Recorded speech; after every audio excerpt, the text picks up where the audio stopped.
Welcome to the Alaska Weather Show. I'm meteorologist Peter Chan coming to you from the National Weather Service on this Monday evening, November 22nd, 2021. If you'd like additional weather information, you can always go online, weather.gov/Alaska. We have plenty of additional information available there. If you have any questions or observations, things you wish to share with me, you can reach me at peter.chan@noaa.gov. Well, in the weather headlines, we have another storm system that's going to be working its way through the Gulf, and this one will have quite a push of moisture that's going to impact the Panhandle Tuesday night through Thursday morning. There will be some heavy snow that falls, especially up into the northern Panhandle, with some heavy rain and stronger winds across the southern portion of the Panhandle. And we expect cold weather to continue across the southwest through east central interior. Overall, this pattern we've been in is not going to change, at least now through the end of the month and into early December. Expect more of the same. Well, looking at what we have for current advisories and warnings, the winter storm watch has been upgraded to a winter storm warning for the areas around Haines and Skagway, including the Haines and Klondike highways, where 5 to 10 inches of snow will fall from midnight Tuesday night through early Thursday morning. Locally, higher amounts are possible in some of the higher elevations. And then the areas that include Gustavus and Juneau, winter weather advisory is in effect for Tuesday midnight there, Tuesday night into at least the day on Wednesday, though, as a little warmer air comes in up from the south, it's going to change the precipitation, the snow, over to rain, or at least mixed with it. And further south, the southern Panhandle, Ketchikan toward Craig, is going to see some heavier rainfall. 3-4 inches of rain is expected over a 48-hour period there from Tuesday afternoon into at least early through Thursday morning. So keep that in mind as the holiday approaches. Otherwise, across the north, winter weather advisories continue up there across the northeastern quarter of the state, of the mainland, including Arctic Village down through Fort Yukon, Fairbanks, Tanana, and Bettles. Main weather threat there will be cold temperatures with cold wind chills as low as 40 to 50 below zero, especially at nighttime. And there'll just be a few areas of lower clouds and some light flurries, but nothing in the way of any significant snowfall. This is mainly due to cold temperatures, and overall, we don't expect much in the way of a pattern change coming up here anytime soon. It's going to stay much the way it has been here all month long. Taking a look at the FAA webcam out there at Juneau International Airport, you can see some lower ceilings and a little bit of light snow or flurries falling there this afternoon, but that winter storm will be arriving out through especially the northern Panhandle as we go into Tuesday night, and especially during the day Wednesday. Arctic Village to the north, cold this afternoon. Temperatures have been down around 20 below zero with some broken cloud cover, but again, as I mentioned, some of the interior areas where you have this cold drainage, gap winds, we get a little breezier conditions. You could see some wind chills as cold as 40 to 50 below, especially at nighttime. And looking at precipitation forecast, you can see that surge of precipitation that's going to come up into the Panhandle Tuesday and Wednesday. A number of locations, I mentioned 3 to 4 inches of rain could fall in the 48-hour period there, especially the southern half of the Panhandle, south of Sitka, including Klawak, and as well as Ketchikan and Craig. To the north, where the colder air stays longer up there through the northern portion of the Panhandle, up toward White Pass and Skagway and Haines, snowfall amounts will be at least 5 to 10 inches. Locally, higher amounts around and over a foot will be possible as well. And looking at satellite imagery, we continue to see a spin in the clouds out there out over northwest Canada, and then there's a weak low that remains just along and south of the Kenai and Prince William Sound. That's keeping some snow showers going. And then there are some lower what we call stratus clouds across the central interior with some pockets of very light snow or flurries, but the main story there for the mainland has been the cold temperatures that have just remained in place.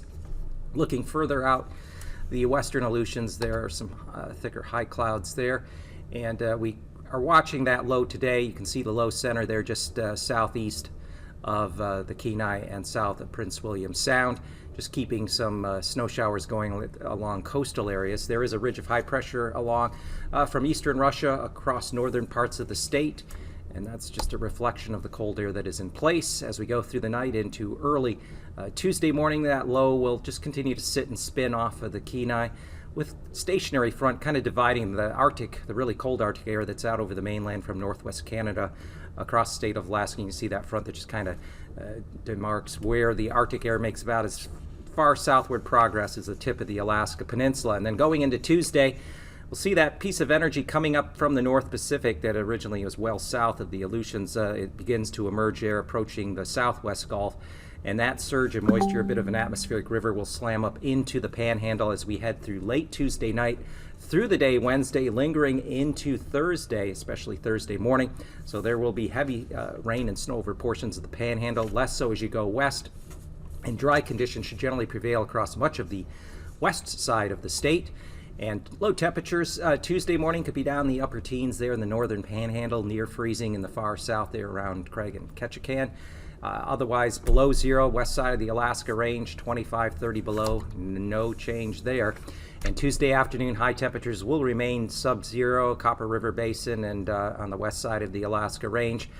Struggle to hit 10 above in, say, Anchorage, and maybe up around 40 in the outer areas there of the southwestern and southern Panhandle.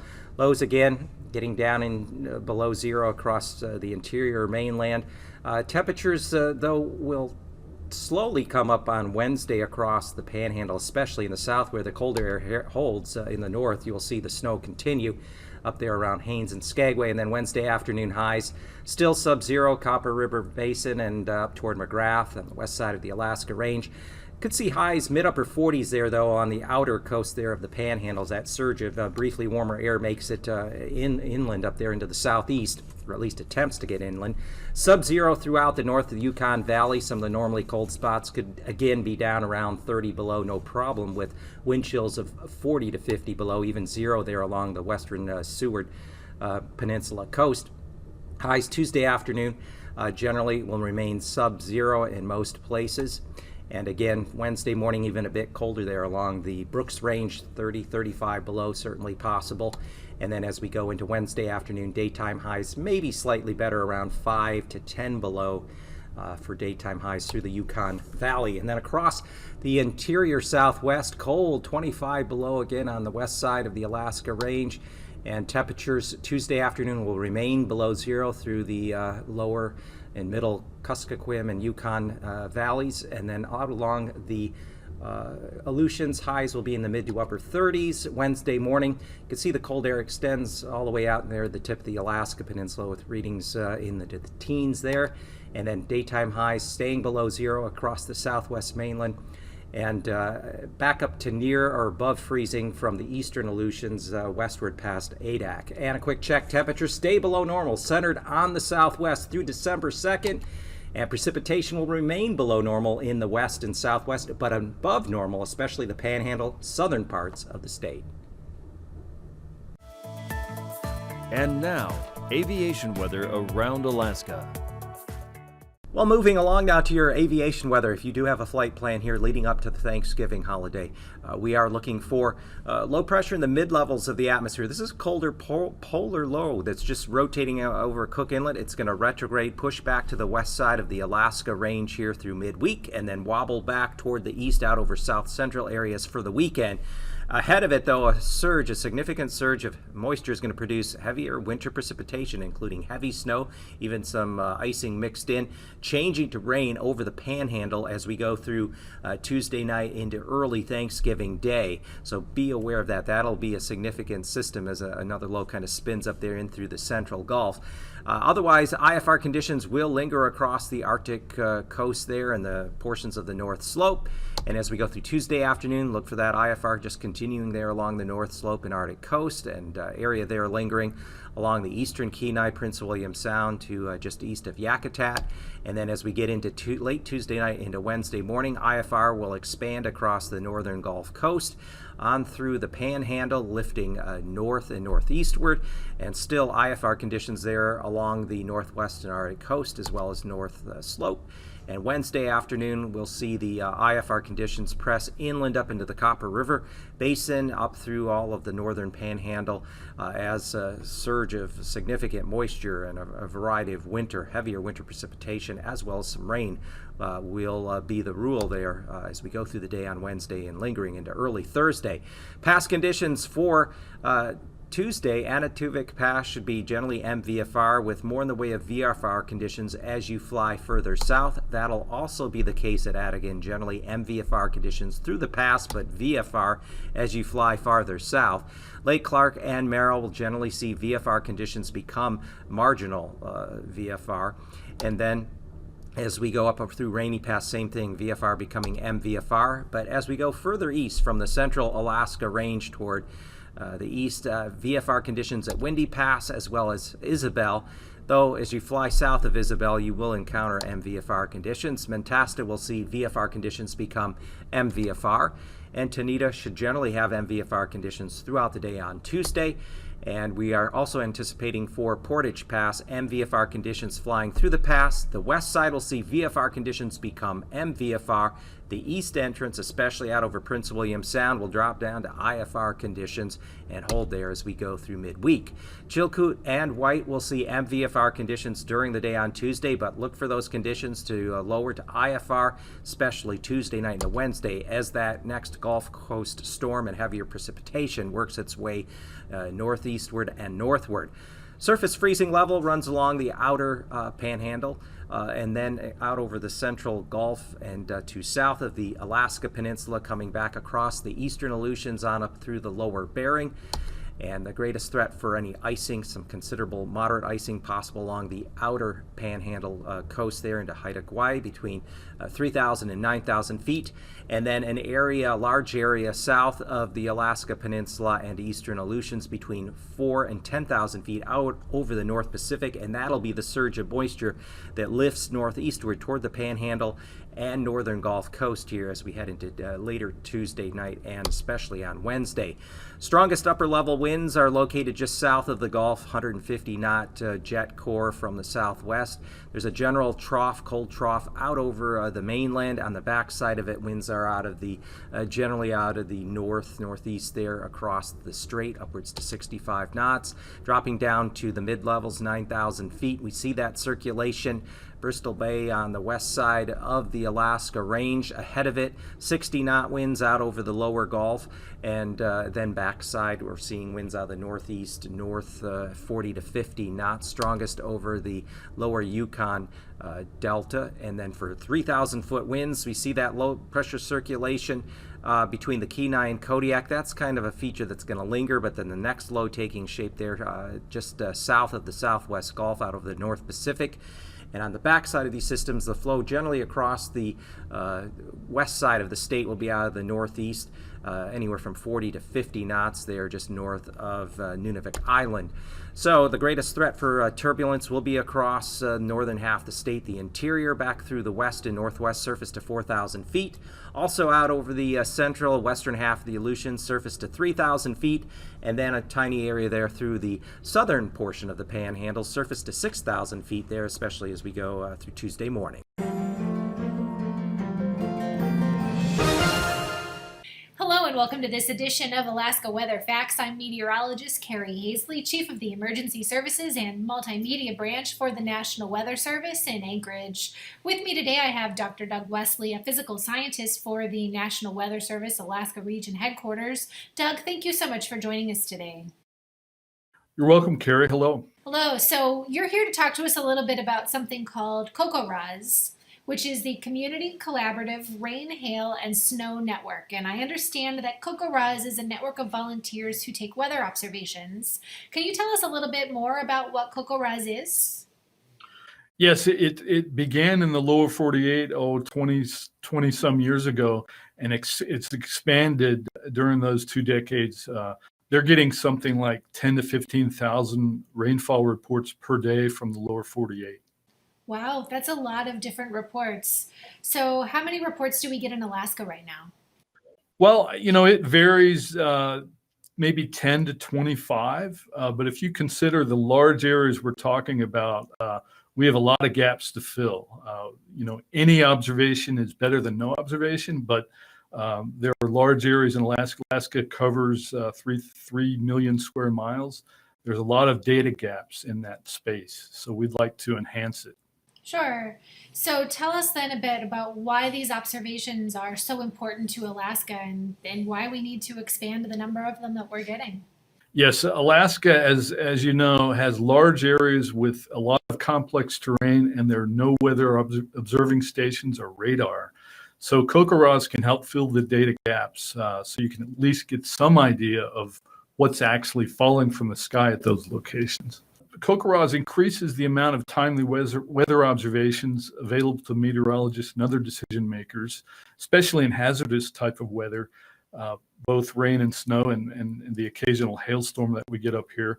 AKwx observations can help forecasters identify long-term precipitation and snowfall trends in a climate sense. And just overall, they increase the amount of timely weather observations available to the public. So then let's talk a little bit about each of the different types of observations. So it's the rain, hail, and snow network. So let's start by talking a little bit about rain observations and tell us a little bit about how you take those and how long it takes a volunteer to get a rain observation. Okay, this is a 4-inch gauge, just the basic gauge, which you use for both rain and snowfall.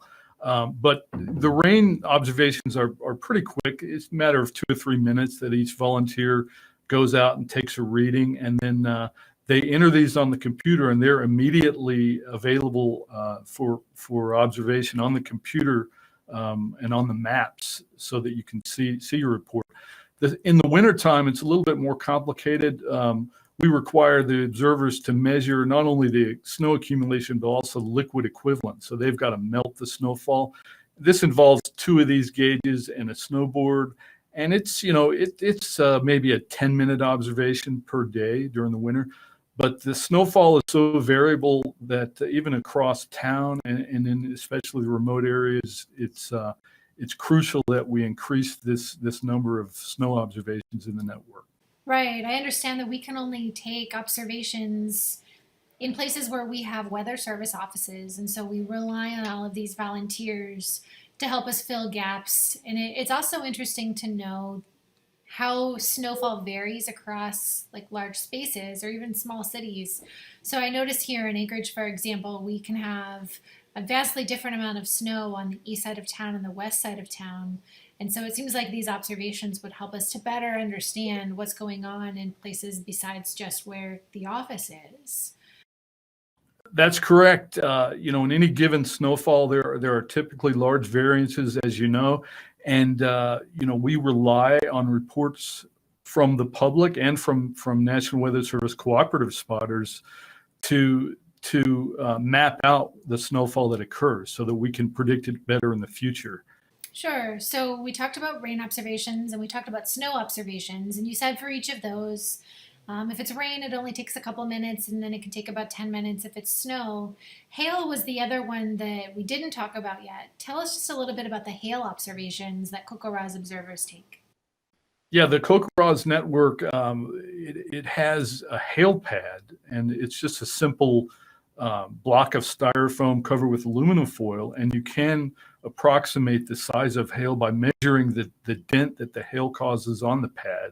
And this can give us an estimate of hail size. We don't get hail very often in Alaska, but I've seen it 2 or 3 times in my 5 years in Anchorage, and some of it up to a ½ inch. And I'm sure there's been larger hail up in the interior at times.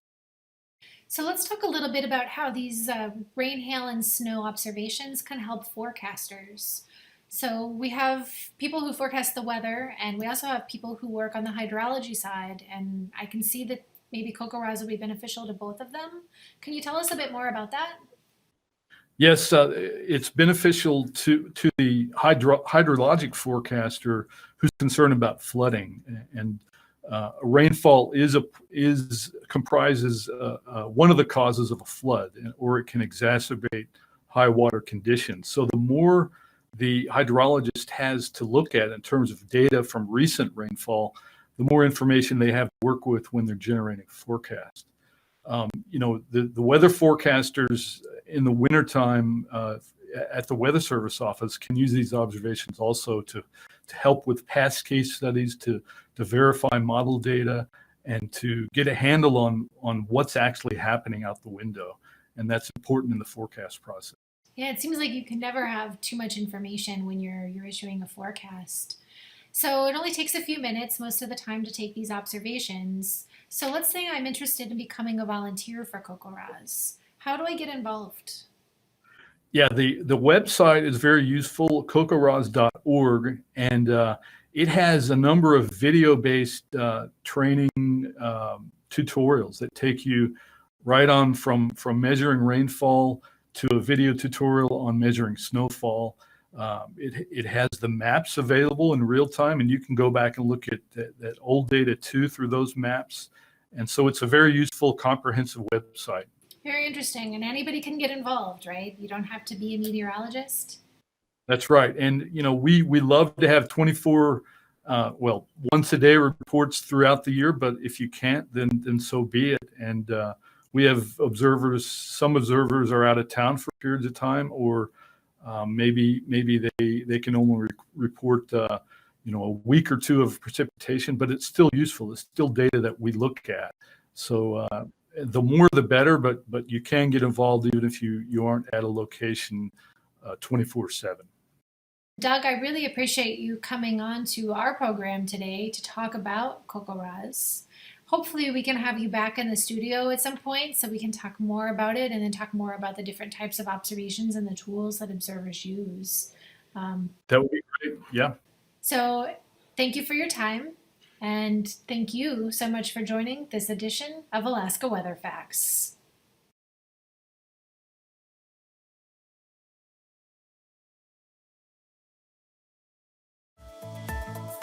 And now, marine weather around Alaska.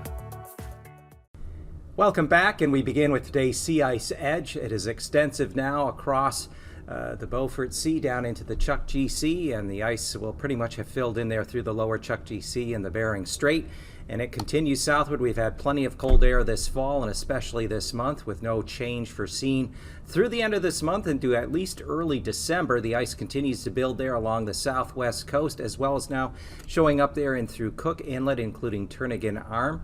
So expect more of the same here as we head up through the rest of this month. As far as Tuesday's marine forecast, winds will be out of the south-southeast, the inner canals 15 knots, waves 3 to maybe as high as 5 feet toward Ketchikan and Metlakatla.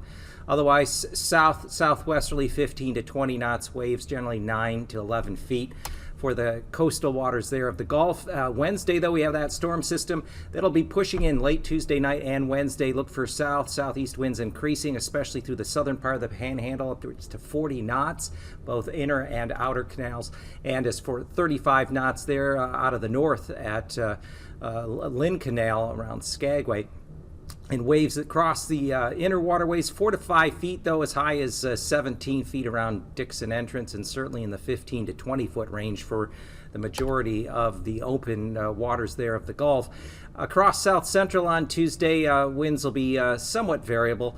Southwest there off of the Kenai to 20-25 knots, waves maybe 4 feet, Prince William Sound.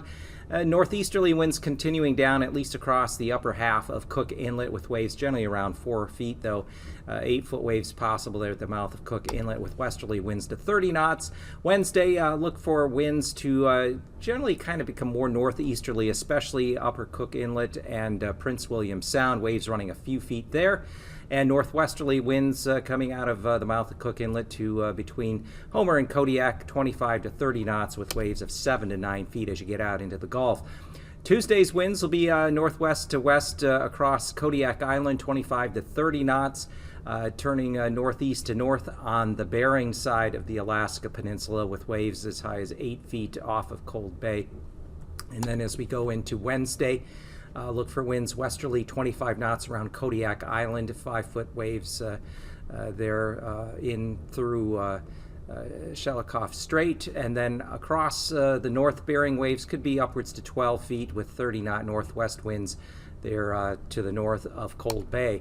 Across the Aleutians, 35 to 45 knot northeasterly gales, especially south of the eastern half of the Aleutians, as low pressure will be passing well south of that area through the North Pacific. Waves could, though, be up around 20 feet or so as you get further south there in the North Pacific from the Aleutians.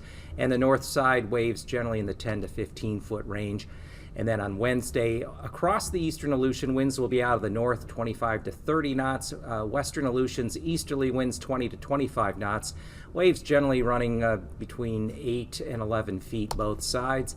Across the west coast, winds out through the eastern Aleutians will be upwards to 30 to 35 knot gales out of the north, so that cold north flow continues. The ice will continue to build along the west and southwest coast. And then Wednesday, look for winds continuing again generally out of the north from Norton Sound to south of St. Lawrence to Nunavik Island, and winds upwards to 30 knots, and waves where the water is open still up around 8 to 10 feet. Across the Arctic coast, winds will be westerly, Prudhoe Bay, Dead Horse, eastward to Katovik, and then more northerly over the Chukchi Sea down toward the strait, picking upwards to 30 to even 35 knots coming out of the Bering Strait there on the north side of St. Lawrence Island. But the ice is in place, and winds will be generally out of the northeast across much of the region, 10 to 15 knots along the Arctic coast, and 15 to as high as 25 to 30 knots there passing through the Bering Strait. Looking at the weather map for Tuesday, continuing lingering area of low pressure just southeast off the Kenai coast, and then a new low that'll be emerging, this surge of moisture, atmospheric river taking aim on the Panhandle, will bring heavy snow to the northern Panhandle late Tuesday night through early Thursday morning. Haines and Skagway could see 5-10 inches of snow locally, some mounts up to a foot, 3 to 4 inches of rain. The southern Panhandle, as the warmer air briefly pushes temperatures 40s, maybe even flirting with 50, and that low will be the main weather story as we head through midweek on Wednesday. That's all the time I have for tonight's show. Thank you for joining me, and I'll be back again tomorrow night.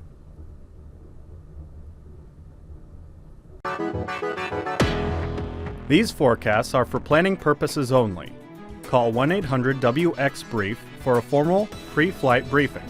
Always file a flight plan before you go flying. The U.S. Coast Guard Auxiliary urges you to leave a float plan with a friend or the harbor master before you go boating.